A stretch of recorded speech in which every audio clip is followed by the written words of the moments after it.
Mr. Mayor, we are live. Thank you very much, Madam Clerk. I'd like to welcome everybody to the special council meeting of Wednesday, July 31st. Before I read the land acknowledgement, a couple of housekeeping matters I'd like to say before we start. Please silence your cell phones while in chambers. And when you come, anyone who comes to the mic to speak during open session or deputations, please adjust the mic accordingly so that you're speaking clearly into it, as this meeting is being recorded and live streamed for those watching from home. The Township of Oro-Medonte acknowledges that we are situated on the traditional land of the Anishinaabe people and ancestral territory of the Huron-Wendat. The Anishinaabe include the Odawa, the Ojibwe, and the Potawatomi nations, collectively known as the Three Fires Confederacy.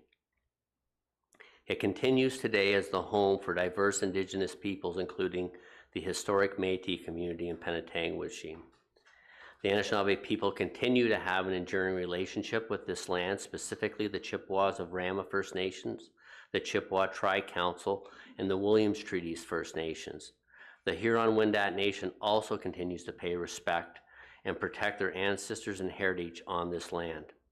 We honor the Indigenous history and culture that has thrived for millennia in this territory, and the treaties that have bound us together as partners in the spirit of a shared, sustainable, and prosperous future. We are all treaty people. Our commitment begins with acknowledging the truth so that we can move forward together towards reconciliation. Madam Clerk, may we have a motion to adopt the agenda, please? Moved by Shell, seconded by Hutchison. Be it resolved that the agenda for the special council meeting of Wednesday, July 31st, 2024 be received and adopted as amended. To withdraw item 4A, presentation by Byron Tan, Manager Watson and Associates, Economist Limited, re 2024 Development Charges Study Update. All in favor? Opposed? That is carried. Does anyone have any pecuniary interest to disclose at this time? Councillor Schell? Yes, thank you, Mayor. Item 6A regarding Friends Festival related to Boots and Hearts, and anything else on here that comes up with Boots and Hearts, I have to declare a conflict because I have a bed and breakfast that will possibly benefit from people visiting Boots and Hearts. Okay, thank you. Okay, seeing no other pecuniary interests, we'll move forward. So deputations, presentations. So we will go straight to 6B. We have a presentation by Todd General of Burroughs Creek regarding the 2024 Boots and Hearts. So, Mr. General, if you'd like to come to the mic and make your deputation. Just for a note for those, electronically it may say it's a presentation, but it's a deputation. So, when you're ready, sir. Thank you. I think we're the only topic on the agenda today, so I'm happy that everyone's here to approve our special event permit. Sorry for bringing you out on a hot summer day. I guess I just wanted to run through a few things related to, our history and our experience with Burroughs Creek, and sort of give some background, some things we've identified from last year and things that we're moving forward with this year. So if you wouldn't mind. My slides are a million miles away, but I can talk off of this stuff because I lived this stuff. Just, by way of background, Burroughs Creek Event Ground's been here for a long time. We got involved in 2015 when we purchased the property. And I think what we've done here is we've built on the vision that was started before we ever got here. Burroughs Creek had the Barrie Automotive Flea Market for a number of years, and we still provide space for that. But there have been other events, Tragically Hip, Jack Johnson, lots of successful shows here. But the vision that was created a long time ago is something that we have furthered When we bought the property, we spent a lot of time and planning, making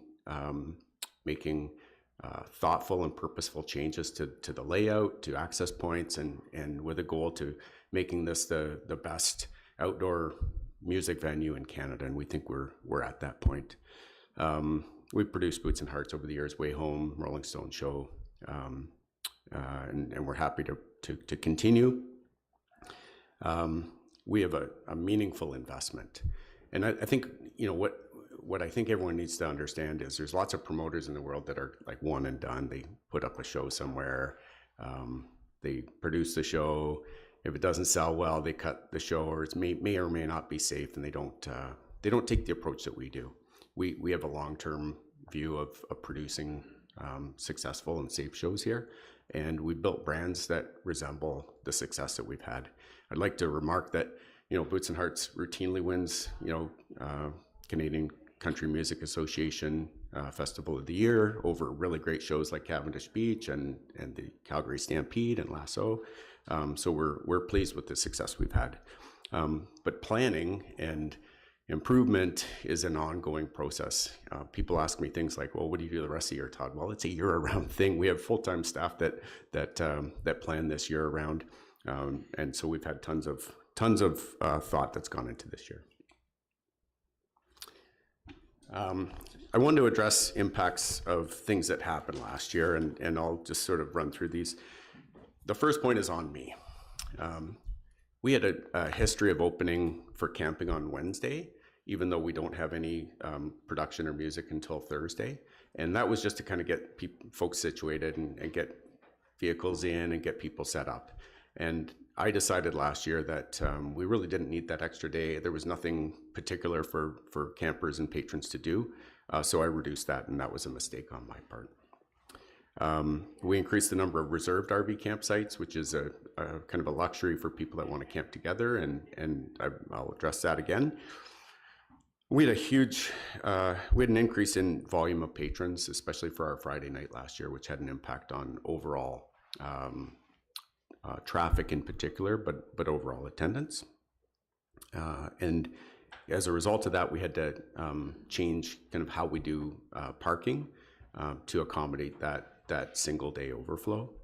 And we also recognized as our safety partners like the OPP recognized a growing number of vehicle drop-offs. Uber wasn't a thing really 10 years ago when we started this, but Uber's a thing, and taxis and drop-offs and rideshare are, but all of these have impacted in particular traffic in 2023. So if you want to flip the slide. Just want to address what we're doing, and like I said, we've put tons of time and thought into this. So we're back to opening on Wednesday. Historically, we'll get 30% of our campers in on Wednesday, and we have a ton of space to queue people inside our property.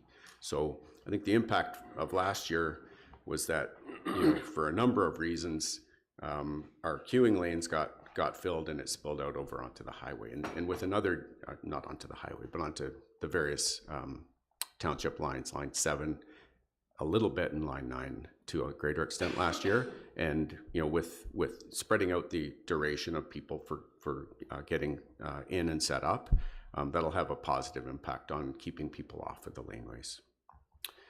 We do reduce the number of reserved spots. It's a lot easier to bring people in one after the other instead of having to shuttle them to their spaces. That'll help with the inflow of RVs. But notably, we created a new line, a new entrance off of line 7, which is just down the road from us here. And that's intended to cover some of the things that were identified as pain points, both from OPP, from the MTO, from our engineers. So that new entrance will cover single day parking, shuttle buses, patron drop-offs, and rideshare. I've even gone so far as to pay Uber and Lyft to geofence our property so that people can only get Ubers from our new drop-off area, and everyone will be direct, just like when you're at the airport. They only let you pick up an Uber at like pillar 32 or whatever it is, and you can't make it go anywhere else. We've got the same thing set up for us this year to manage where patrons will be and how they'll be picked up. And we updated the traffic plan, although I would say that there wasn't a measurable change to how the engineers recommended traffic flows, but we certainly did that. So really quickly, this is my primitive design. I'm not in the design business, but the 7B, 7C, and 7D figures are handwritten by me. The one that looks like 70 is meant to be 7D. That's the new entrance. It's over 700 feet long. We can put 60 or 80 cars in there for day parking. It's really easy to push people through day parking because it's just a visual. You know, most people buy their parking sticker, they get it in the mail, it's on their windshield, you just wave them through. It's very easy to get people parked, and there's no reserved or any kind of queuing, so it's easy to process people. So we can have a high flow of day parking. Drop-offs, there's a staging area and there's going to be a place to drop people off. It's going to be kind of fenced in with some picnic tables for pickups and things, so people know that that's the place to wait for your pickups. Rideshare, like I said, there will be no other locations because it'll be controlled through the app, and shuttles have always come through line 7, but they'll all come through line 7D. So we're going to channel all of that like patron walking traffic into one place and manage it and control it better than we have before. And then I thought I'd talk about some safety enhancements. Some of the things that we do is best controlled by messaging. So we've added an SMS service, text messaging service to our patrons. I don't know about you guys, but I have like young 20-somethings in my family at home, and if I send them an email, like I'll never get a response, but if I text them, I'll get a response. So we're aiming at better ways of communicating with our patrons, and we know who they are and how they respond. We've always done messaging through social channels and other things. We have an app, so there's lots of ways of messaging how people get to where they need to be. There's a text hotline for patron issues, emergency, public safety, and medical, and that's intended to be published, to be used to eliminate the people that might just call 911 for something that's medical and not a policing matter or something unrelated. That's the goal of the text hotline. We've had countless meetings with the OPP in person over the last 12 months since last year to redesign and redeploy our OPP positions, both in traffic and inside the performance areas. And we had a really good, busy year last year. This year we're anticipating a smaller crowd this year. And with crowds, if you have 2 people living in a house, you probably won't see much commotion. If you have 10 people, you might see some. If you have 100, you'll see more. So with slightly lesser crowds, I expect, in conjunction with the traffic changes and the design changes, I expect a massive improvement in both the traffic side, but also in public safety.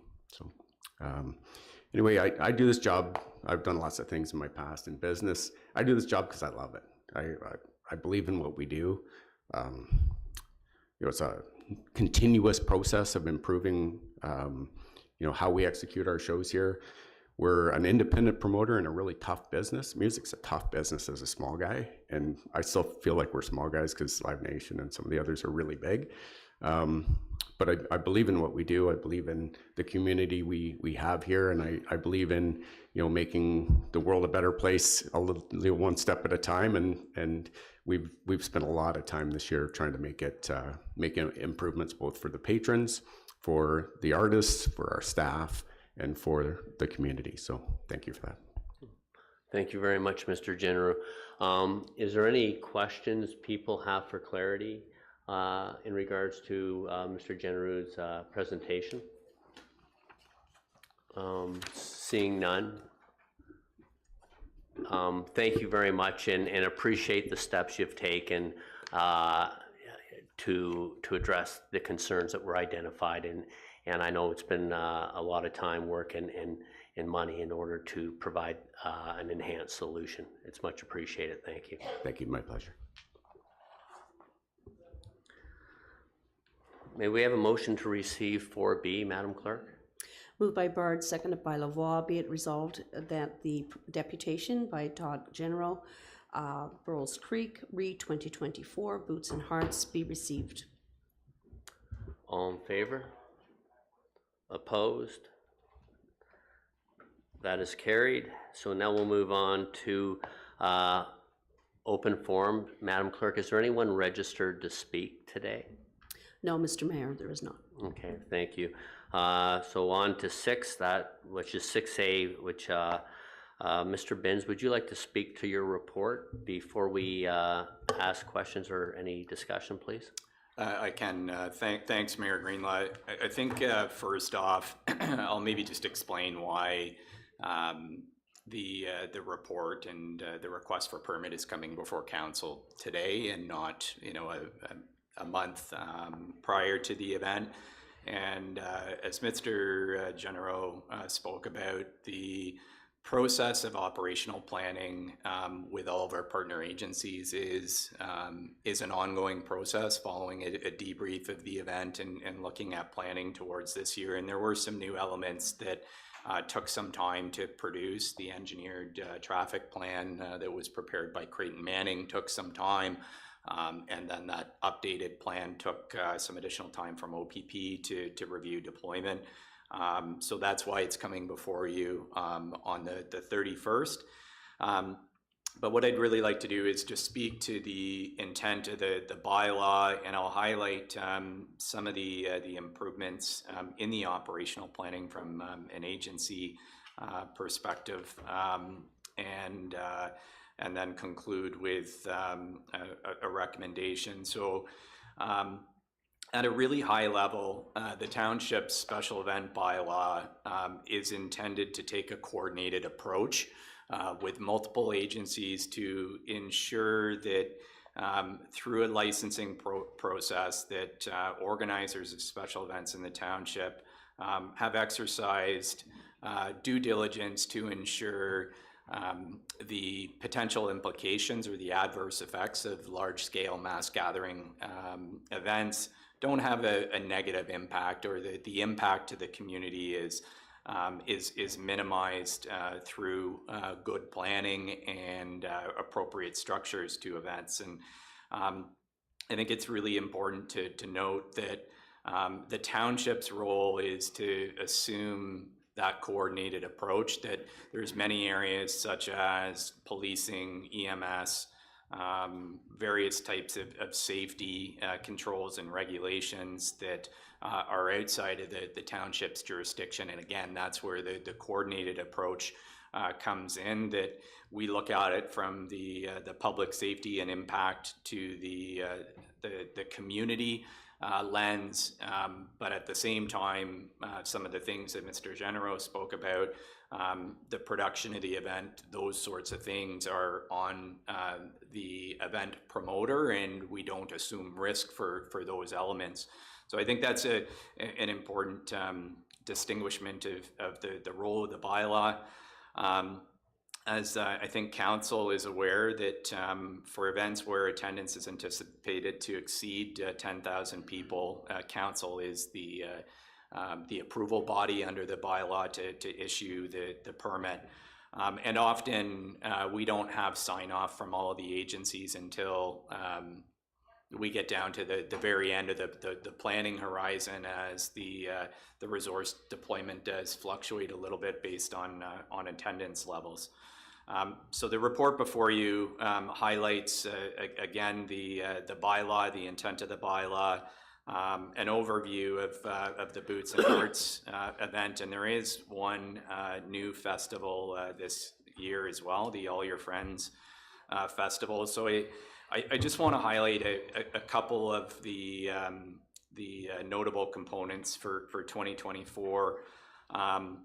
And as Mr. Genero alluded to, there has been an updated engineered traffic plan completed by Creighton Manning and Tatham Engineering, and that has been approved by all of the road authorities, the county, the MTO, and the township. There's been a number of changes to the internal routing and site layout, pickup and drop-off locations to minimize queuing on township roads.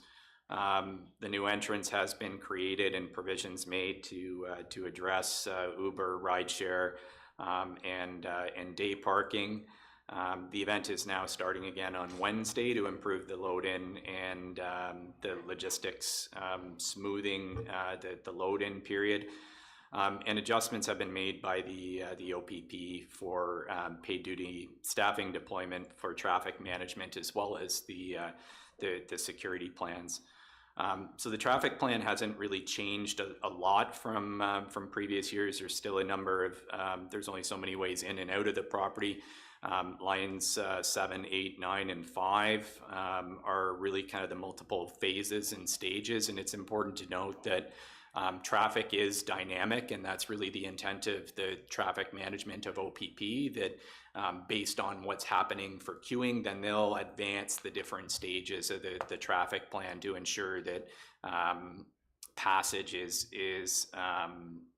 there is passage on the various roadways, and the queuing on the highway is minimized. And as Mr. Genero alluded to, the traffic plan has been really successful in the past. There's been a number of large-scale events, and it's been proven to work. Some of the improvements this year will deal with some of those changes that are new, like the Uber and increase in day parking, and a number of improvements, as I said, have happened on the site to address some of the issues from last year. The report also speaks to just the impact to residents, and there will be some impact, particularly during the peak load-in times, as well as the load out time. So staff will be working with our communications team to ensure that that message is communicated outward to our community. The emergency and security plans are reviewed by the OPP, and as Mr. Genero spoke about, there has been some changes both with deployment from the team at Burroughs Creek, as well as the OPP based on that continuous review of things that worked well last year and things that need improvement, so coordination among all of the agencies to that end. There is a sign-off both from the Simcoe-Muskoka District Health Unit and the Alcohol and Gaming Commission of Ontario.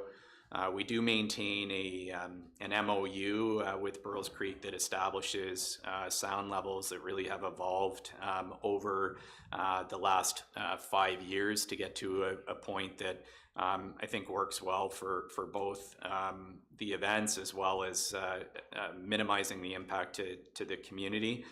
And as I stated previously, the event promoter is also required to comply with a number of different regulations, including the ESA and TSSA, that are all around public safety for the production of the event.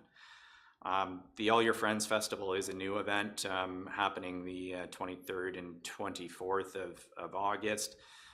It is a smaller event. The same level of operational planning happens for that event. The sound levels will be consistent, and although it'll likely be under the threshold for council's approval, we've included it as part of this report. The other piece I'd like to just touch on briefly, and we referenced this in the fall report, that there are a number of implications associated with the Ontario Provincial Police Municipal billing model, where we have a paid duty arrangement, and Burroughs Creek has a paid duty arrangement with the Ontario Provincial Police, and there are some costs borne by the municipality around overtime and calls for service, It is rather complex, as we alluded to in that report in the fall, and we've been working with the OPP and the Municipal Policing Bureau on how to report and looking at a model for cost recovery. We do plan, that hasn't been fully finalized at this point, we do plan on bringing that back to council in the fall to review both the 2023 and 2024 festivals. And that report also spoke to some of the overtime that was incurred last year, and some of the measures that are being put in place this year will mitigate the impacts to the overtime costs with the resource deployment from the OPP around those positions, as well as some of the things that Mr. Genero spoke about with how people can request various types of services. So there isn't a call necessarily that goes in as a call for service that then gets billed to the municipality. So from a risk management approach, and I think from a governance approach, it's important to understand that the intent of the bylaw is that the agencies that do have jurisdiction will sign off. We do require a sign off prior to the issuance of a permit. We do maintain a memorandum of understanding that includes a number of elements such as financial obligations and recovery or potential recovery for things that may be outside of a span of control, so that those costs aren't borne by the municipality. Who has authority in emergency situations, the sound levels, and to ensure that we're protected both from an indemnification and insurance perspective. So those, the requirements for the sign off from all of the agencies, I believe we're still waiting on a couple that should come in the next couple of days. And I believe all the agencies are in a position to sign off on the issuance of the permit for both the Burles Creek and All Your Friends festivals. So Mayor Greenlaw, members of council, the recommendation is that we do issue the special event permits on that basis, following the endorsement of the operations plans in accordance with the township special event bylaw and the executed memorandum of understanding. Thank you very much, Mr. Binns. So hearing everything, I will open the floor for discussion or questions and comments at this time. Councillor Young. Yeah, thank you, Mayor. I would like this council to know exactly how many people will be attending or provided with that stat at the end of the year. I'm sure the OPP have been provided with those numbers so they can plan accurately or as best they can for the size of the crowd, but I don't see any actual stats or information other than it's more than 10,000 people. I think we should know exactly what type of crowd or the size of the crowd that this council is dealing with and the community. Any other questions or comments at this time? Council. Deputy Mayor Lavoie. Yes, thank you very much. Thank you for those comments on the planning and all the efforts that have been undertaken by Republic Live and by staff. My question is that I presume that our approval today will be contingent upon the agencies fulfilling their completion of their studies and the fulfillment of the Boots and Hearts and All Your Friends concerts requirements from the agencies. Can you confirm that, please? Through you, Mayor Greenlaw, to Deputy Lavoie. That is correct, Deputy. Both the sign-off from the agencies as well as the execution of the Memorandum of Understanding. Okay. Councillor Hutchison. Thank you, Mayor Greenlaw. Through you, I would just like some clarification on paid duty officers. Is a paid duty officer allowed to execute all activities of a regular police officer, or is it more just a position of calming? Through you, Mayor Greenlaw, to Councillor Hutchison, they can exercise full provincial powers, and so traffic, for example, there's specific officers that are deployed to traffic, and that's where we get into some of the challenges with the billing model, because OPP that are on a paid duty basis, when they respond to a call for service, that call for service gets logged to the municipality and not to Burroughs Creek. So there is a bit of a duplication, and that really has to do with the model of paid duty is really to be focused on non-core police functions, so things like traffic management and those kinds of things. But there is a challenge in these events where the calls for service, where they're addressing security elements that may be dealt with by paid duty officers. There's still a call for service component based on how all of the calls through the OPP are administered.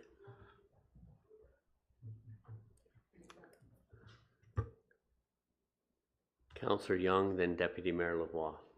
Yeah, thank you, Mayor. I didn't get a response from either CEO Binns or Mr. General there.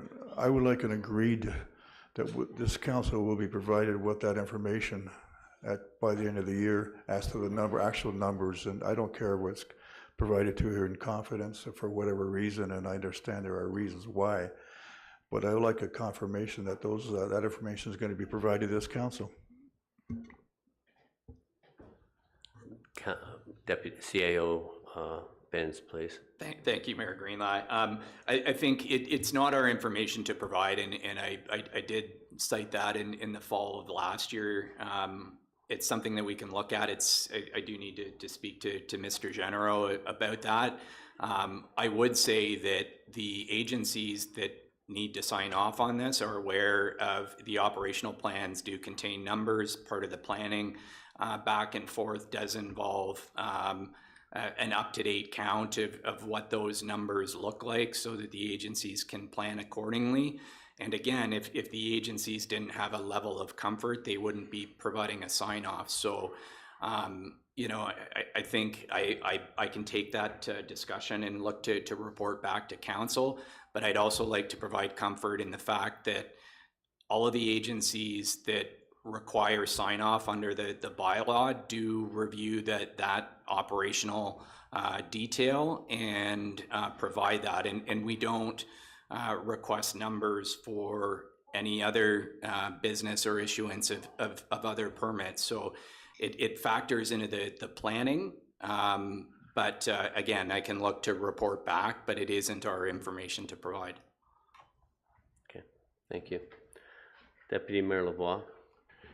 Yes, thank you very much. And I guess maybe it might be helpful to provide some sort of indication to council and the public as to what the difference in the level, the approximate multiplier perhaps, of the paid duty police force that's being requested by the OPP for Boots and Hearts. That might help in some regards to alleviate some of the concerns. Do you want to answer that, CAO Binns? Yeah, I don't know the specific number. I will say that as I said previously, the overtime and some of the civilian positions that's being accounted for to minimize those impacts. There's additional officers to deal with traffic, and there's additional officers to deal with security on site. So that's at the discretion of the detachment commander, and will be required based for their sign off. Yeah. Okay, thank you.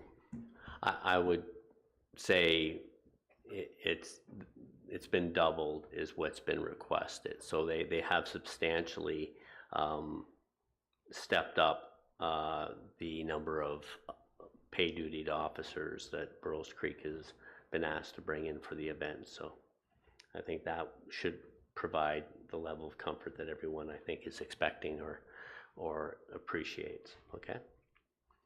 Is there any other questions at this time? Okay, seeing none, Madam Clerk, may we have a motion, please? Moved by Hutchison, seconded by Clark, be it resolved that OCS 2024-25, Sean Binns, CAO, Re 2024, Boots and Hearts, and All Your Friends Festivals special event permits be received and adopted. that the CAO be authorized to execute an appropriate memorandum of understanding with Burles Creek Republic Live for the 2024 Boots and Hearts event and All Your Friends Festival.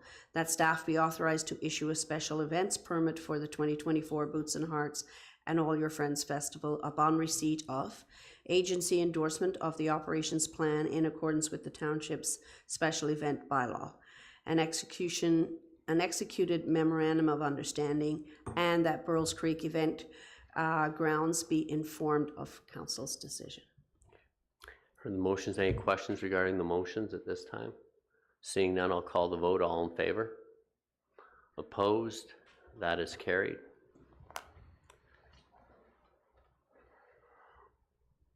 So may we have a motion for the confirmation bylaw, Madam Clerk? Moved by Young, seconded by Bard. Be it resolved that bylaw number 2024-077, being a bylaw to confirm the proceedings of the special council meeting held on Wednesday, July 31st, 2024, be read a first, second, and third time. Passed, be engrossed by the clerk, signed and sealed by the mayor. All in favor? Opposed? That is carried. And may we have a motion to adjourn, please, Madam Clerk? Moved by Lavoie, seconded by Shell. Be it resolved that we do now adjourn at 10:36 a.m. All in favor? Opposed? That is carried. And thank you, everyone, and have a great long weekend. Enjoy the rest of the summer.